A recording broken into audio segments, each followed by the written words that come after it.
ઘરે ચોરી. ધૂમ ધડાકા ફાટ. હવે હજી સુધી માહિતી એટલી જ મળી છે કે કાં તો એ લોકો બહુ જ જોરદાર સાયકલ ચલાવે છે.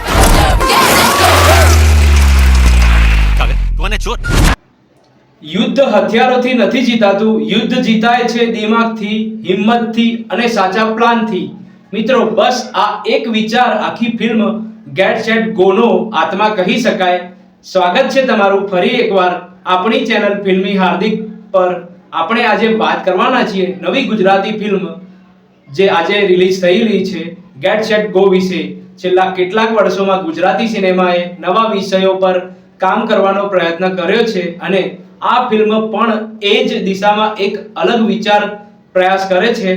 હવે સવાલ એ છે કે શું આ ફિલ્મ ખરેખર ટિકિટના પૈસા વસૂલ કરાવે છે કે પછી માત્ર સારો કોન્સેપ્ટ બનીને જ રહી જાય છે? ચાલો જાણીએ સંપૂર્ણ ઓનેસ્ટ રિવ્યુ. સૌથી પહેલા વાત કરીએ સ્ટોરી વિશે. ફિલ્મની વાર્તા એવા લોકોની આસપાસ ફરે છે જે અન્યાય અને ભ્રષ્ટાચાર સામે લડવા માટે એક અનોખો રસ્તો પસંદ કરે છે. તેમની પાસે મોટી તાકાત કે સત્તા નથી, પરંતુ બુદ્ધિ, હિંમત અને એકબીજા પરનો વિશ્વાસ. ફિલ્મમાં સાયકલ માત્ર એક વાહન નથી, પરંતુ આખા મિશનનો મહત્વનો ભાગ છે.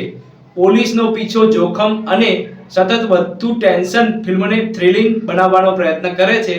સૌથી સારી વાત એ છે કે ફિલ્મની શરૂઆતથી જ અંત સુધી પોતાની સસ્પેન્સ અને રસ જાળવી રાખવાનો પ્રયાસ કરે છે.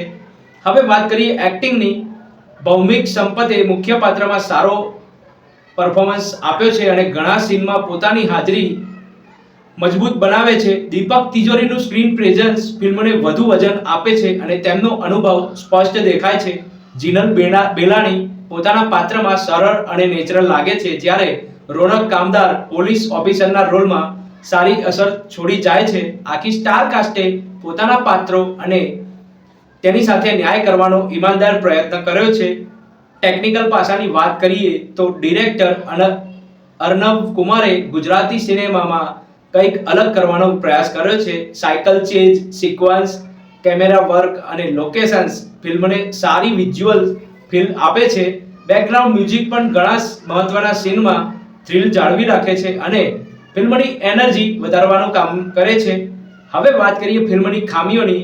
ફિલ્મ સંપૂર્ણ પરફેક્ટ નથી. સેકન્ડ હાફના કેટલાક ભાગ થોડા વધુ ટાઈટ હોઈ શકતા હતા.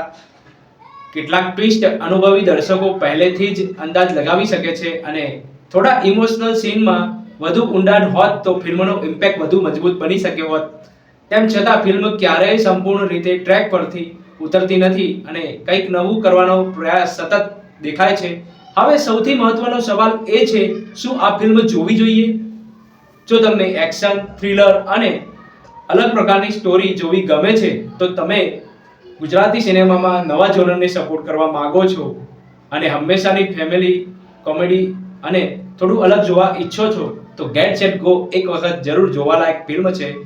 હા, જો તમારી અપેક્ષા એકદમ પરફેક્ટ સ્ક્રીન પ્લે અને સતત મોટા ટ્વિસ્ટની હોય તો કદાચ આ ફિલ્મ દરેક જગ્યાએ તમારી અપેક્ષા પર ખરી ન ઉતરે, પરંતુ તેના નવા કોન્સેપ્ટ, સારા પ્રયાસ અને મનોરંજન માટે આ ફિલ્મ એક વખત જરૂર જોઈ શકાય એવી છે. મારી તરફથી ગેટ સેટ ગોને મળે છે 3.5 સ્ટાર 5 સ્ટારમાંથી. જો તમે પણ આ ફિલ્મ જોઈ હોય તો કોમેન્ટમાં જરૂર જણાવજો કે તમને ફિલ્મનો સૌથી બેસ્ટ સીન કયો લાગ્યો. વિડીયો ગમ્યો હોય તો લાઈક કરજો, મિત્રો સાથે શેર કરજો અને આવી જ ઓનેસ્ટ અને ક્વોલિટી ગુજરાતી મૂવી રિવ્યૂઝ માટે આપણી ચેનલ ફિલ્મી હાર્દિક ને સબસ્ક્રાઇબ કરવાનું બિલકુલ ભૂલતા નહીં. હું મળું છું ફરી એક નવા રિવ્યૂ સાથે. ત્યાં સુધી ટેક કેર, બાય બાય. જય શ્રી કૃષ્ણ, જય દ્વારિકાધીશ.